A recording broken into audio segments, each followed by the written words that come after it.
hapa nusu saa iliyopita Wakanda Mandala pamoja na Nabii Meja kupitia kwenye ukurasa wa mitandao ya kijamii ya rais wa heshima wa klabu ya Simba ambaye pia ni mwenyekiti wa bodi ya wakurugenzi wa klabu hiyo Mohamed Dewji ametoa taarifa yake kuelekea kwenye mchezo wa fainali kwenda kwa mashabiki, lakini hii pia inawezekana ikawa ni picha yake kwa ujumla, ambapo taarifa aliyoitoa Mohamed Dewji leo Alhamis tarehe 22 ya mwezi Mei ameweka wazi ya kwamba ndugu zangu wana Simba, na waandikia leo nikiwa na masikitiko, lakini pia nikiwa na imani isiyotetereka. Sawa bwana.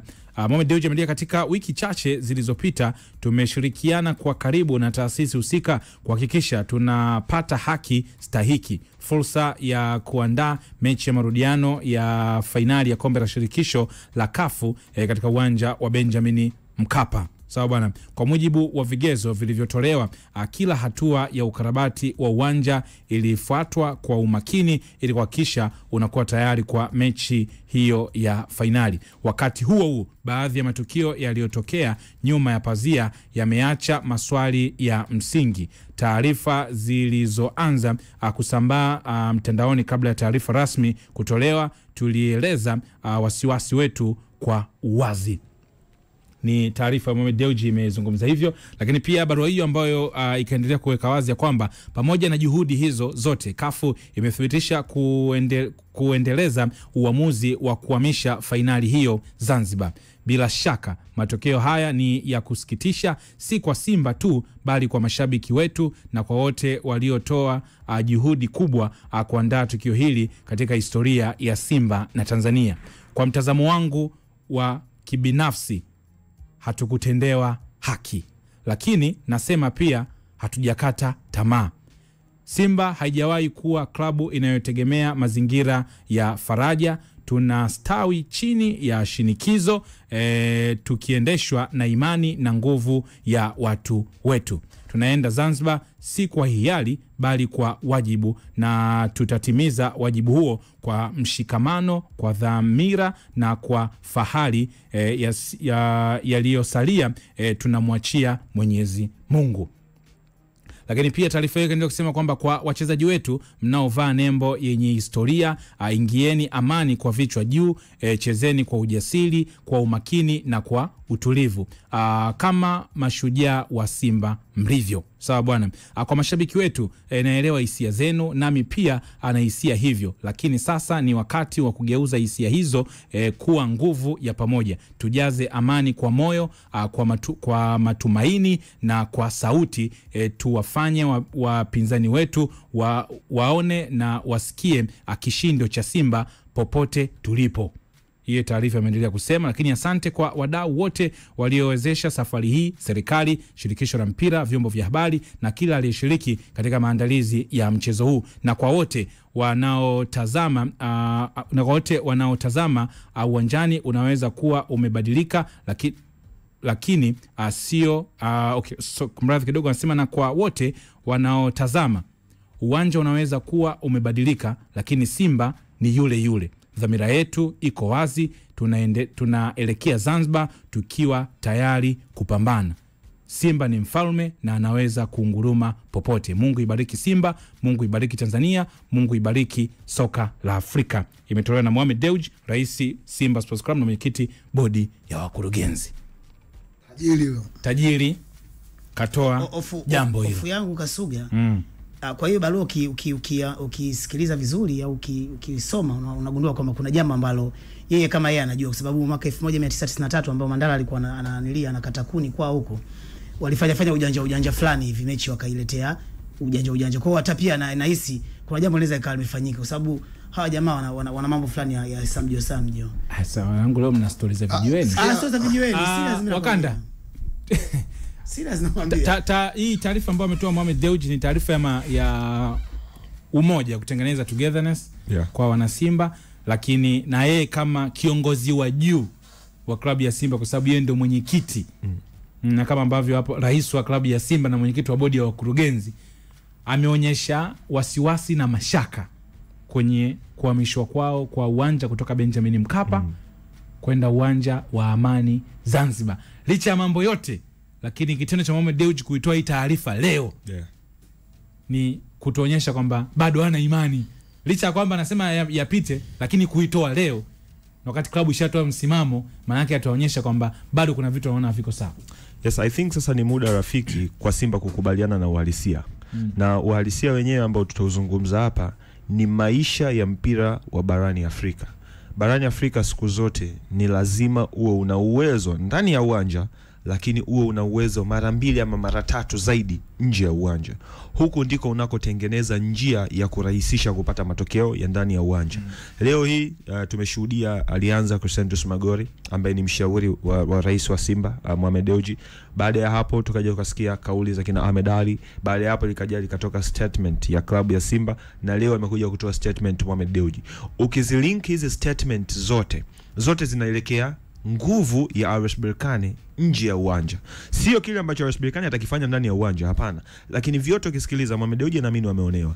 Ahmed Ali aliamini wameonewa. Statement ya klabu wameonewa. Ukisikiliza ukimsikiliza Crescentus Magori anaamini wameonewa. Kwa hiyo nguvu za watu wanne wenye top position ndani ya taasisi moja, wote wanaamini kwamba kuna mazingira ya nje ya uwanja ambayo ndio yamepelekea wao pata haki yao ya kuutumia uwanja wa Benjamin Mkapa, na matokeo atakayoyapata either ikiwa negative kwenye mechi inayofuata, yote yatareflect kwenye hii dhulma ambayo wao wanaamini wamefanyiwa. Kwa hiyo I think sasa ni muda wao kukubali, kuaccept kwamba yes, nje ya uwanja tushazidiwa. Unajua unapoenda kucheza mpira wa Afrika ni mechi 2 ndani ya mechi moja. Kwamba mechi ya kwanza ni mechi ambayo utaicheza nje ya uwanja. Hii ni mechi nyingine nzuri na ni mechi ngumu ambayo unatakiwa kuipambania. Lakini mechi nyingine ambayo unaenda kuicheza ni ile mechi ya ndani ya zaidi ya 90. Hizi mechi za nje ya uwanja, hizi hauhitaji wachezaji. Hizi unahitaji viongozi ambao watakuwa na level kubwa ya ushawishi kwenye zile mamlaka za CAF, kwenye mamlaka za maamuzi ambayo yanafanyika.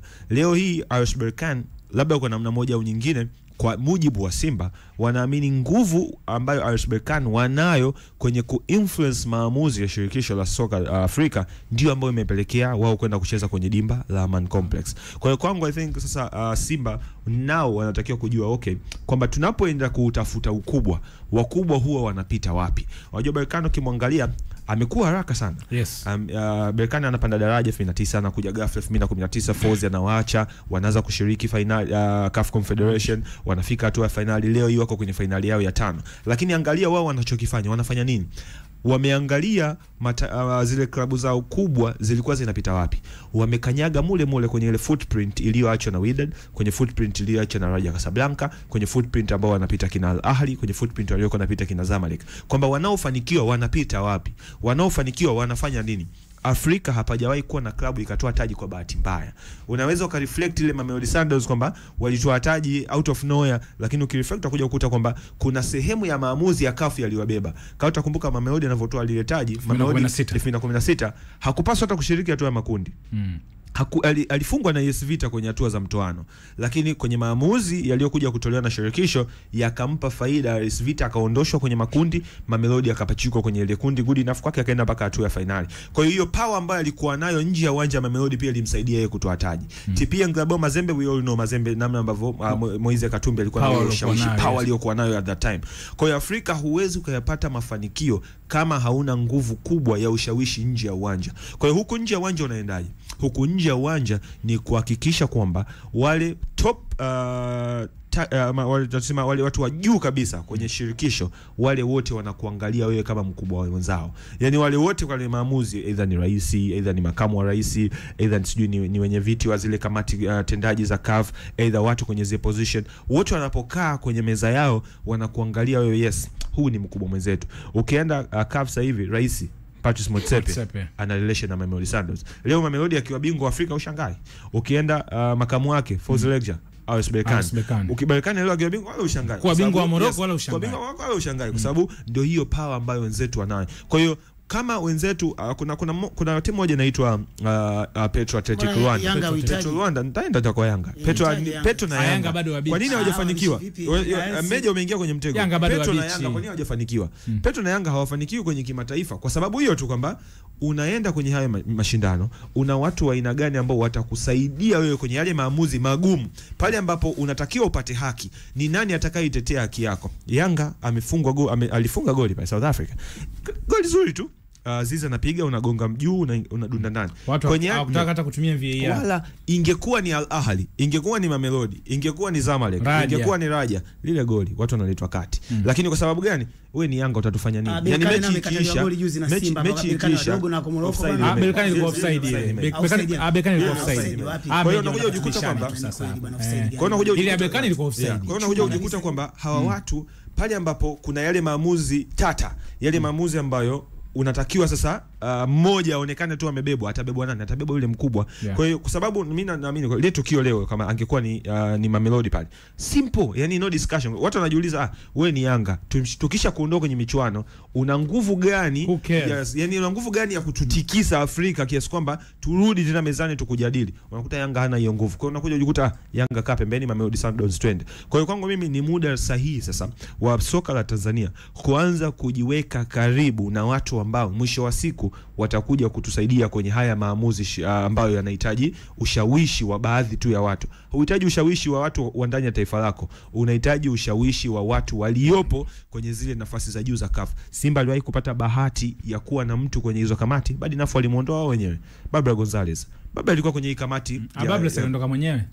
Obviously shinikizo lilikuwepo kwamba Baba aliondoka mwenyewe. Kwenye hayo mashinikizo kwamba unakuja ujikuta Baba alikuwa kwenye hii kamati, lakini kwa sababu zingine Baba akatoka kwenye hii kamati sababu ali lose position yake ndani ya Simba Sports Club. Kwa ngoja ujikuta kwamba hao watu wakishakaa kwenye hizo nafasi, ni namna sahihi sasa ya sisi kuanza kuwashikilia ili waendelee kubaki hapo na kuwatumia kwa faida ya mpira wetu. Afrika mpira hauna huruma. Utakuwa bora kwenye dakika 90, kuna mwamba atakuja tu nje ya uwanja, atakuwa na influence kubwa, anakutandika ndani ya uwanja na nje ya uwanja. Kwa hiyo kwa mujibu wa maelezo ya Wakanda, Simba shatoka Mandala, Wakanda hata kuaminisha kwamba kuna eneo mmefanywa figisu. Kwanza cha kumuunga mkono Wakanda kaongea kitu kizuri.